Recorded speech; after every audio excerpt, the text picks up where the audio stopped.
Hello, everyone. You might think a big crack like this is a lost cause, but I'll show you a clever way to not only fix it but also make it stronger than before. Stay tuned to see this amazing restoration.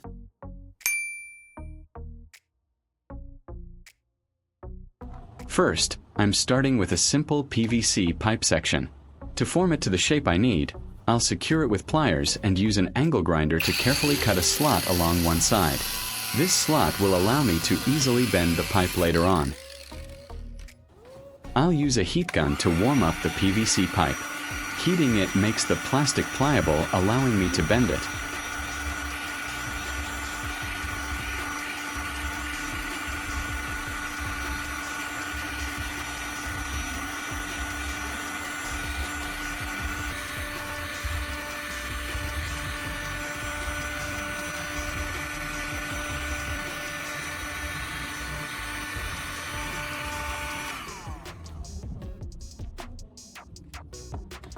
Once the PVC tool is bent to the desired shape, I'll press it onto a piece of wood to help it cool and set, essentially creating a small mold.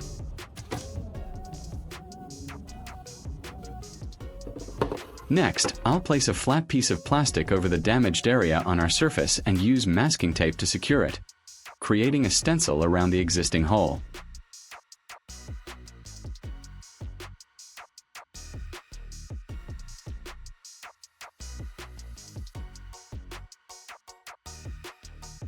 Leave a comment and let me know which country you are watching from.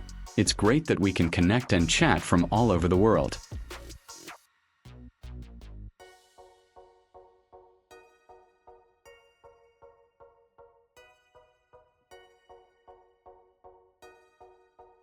After, I'll use a marker to trace the exact outline of the hole onto the flat plastic. This helps me get the perfect custom shape for our repair patch. After marking, I'll remove the plastic plate and the initial tape. I will cut the plastic sheet according to the marked shape.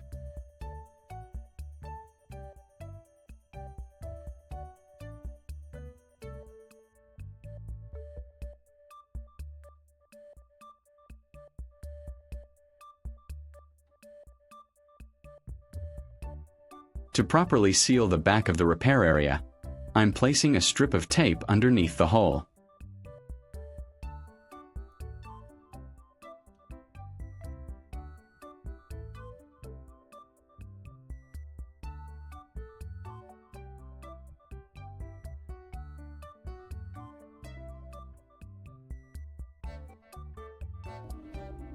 Now for the actual repair. I'm using a heated soldering iron to carefully melt and fill the hole with plastic. This process is essentially plastic welding, bridging the gap and starting to rebuild the damaged section with molten plastic.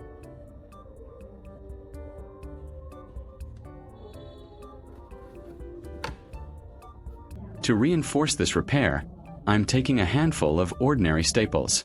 Using a pair of cutting pliers, I'm carefully snipping these staples into small, U-shaped segments. These tiny pieces of metal will act as rebar for our plastic, providing extra strength and durability when we melt them into place. It's a clever way to add structural integrity to the repair. I would change the bolt with a larger contact tip so the plastic welding process will be faster.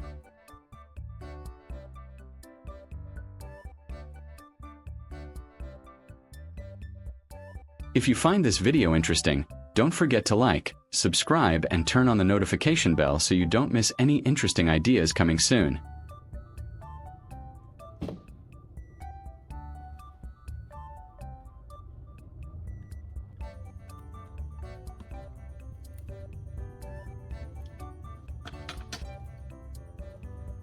With tweezers, I'm carefully placing these small metal staples into the plastic. Then, I'll use the soldering iron again to fully melt and embed them into the plastic. This creates a strong bond, making the repaired area significantly more durable and robust than the original plastic ever was. I'm working meticulously to ensure everything is thoroughly fused and the hole is completely filled.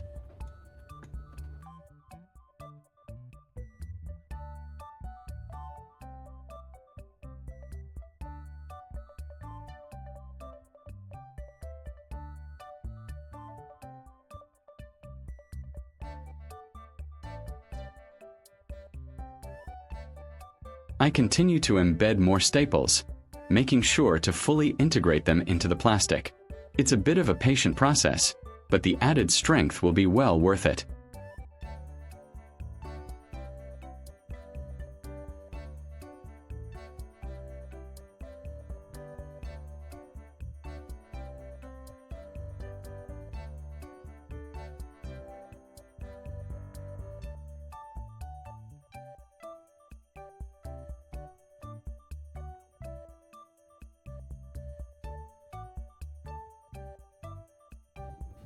Once the plastic weld has cooled and set, I'll remove the masking tape from the back.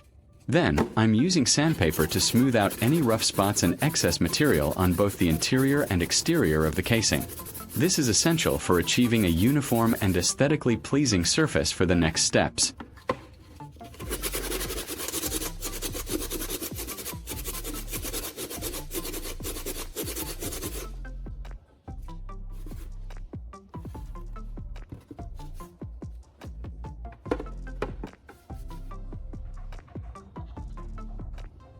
Now, it's time to refine the surface even further.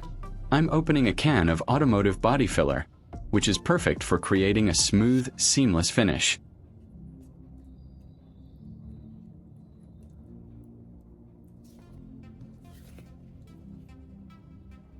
I'll scoop a small amount onto a piece of cardboard, as this will serve as my mixing palette. To activate the filler and make it cure, I need to add a small amount of hardener. I'm carefully squeezing a bit of the yellow hardener paste onto the filler. The precise ratio is important for proper setting. Using my spatula, I'm thoroughly mixing the filler and hardener together on the cardboard. It's crucial to achieve a consistent color and texture, ensuring the filler cures evenly and effectively.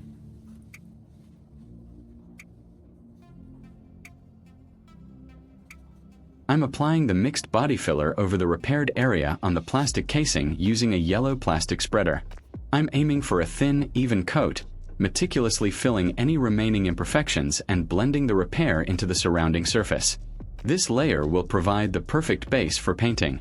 The goal here is to completely cover the repair, filling in all the small imperfections and creating a flat, consistent surface that blends seamlessly with the original plastic. I'll smooth it out as much as possible before it sets.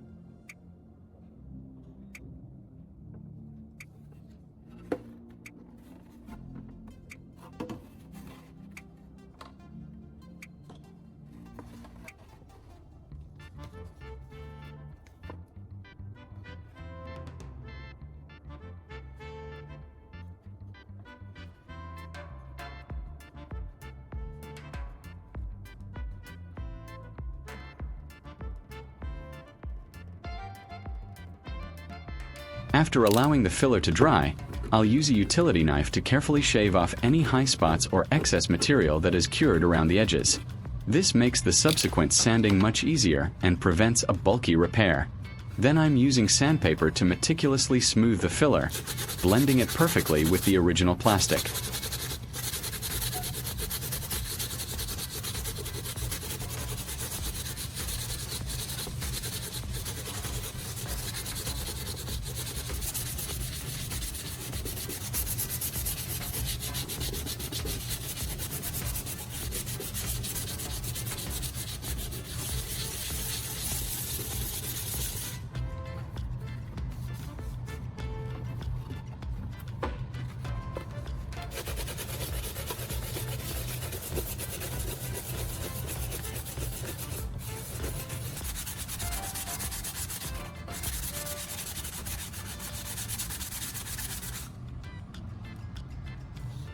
To achieve a professional-grade finish, I'll continue sanding with progressively finer grits of sandpaper.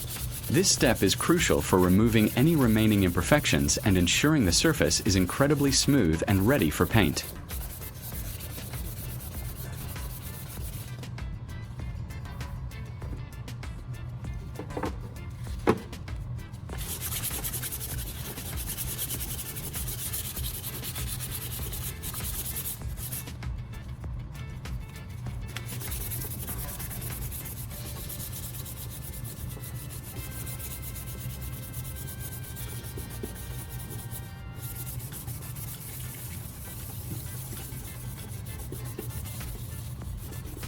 Once the sanding is complete and the surface is perfectly smooth, I'll use a clean cloth to thoroughly wipe away all the dust and debris.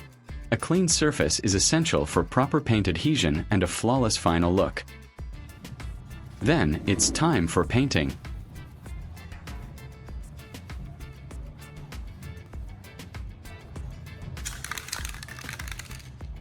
I'm applying a coat of gray primer using spray paint.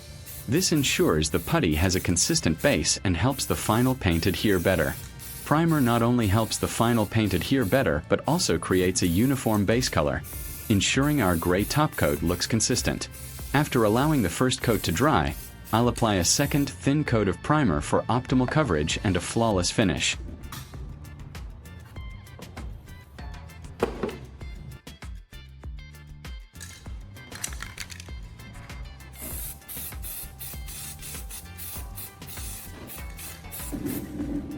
I'm applying several light, even coats of gray spray paint, meticulously matching the original color of the casing.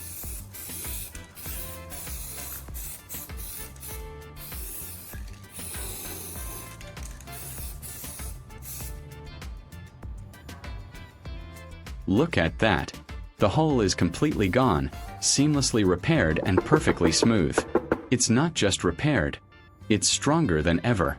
You can hardly tell there was ever a hole here, and it feels incredibly solid. This DIY project proves that with a little ingenuity and the right techniques, you can fix almost anything. If you find the video interesting, please give me a like. Don't forget to share it with your family and friends. Remember to subscribe to the channel. Thank you for your support. Bye. See you in the next video.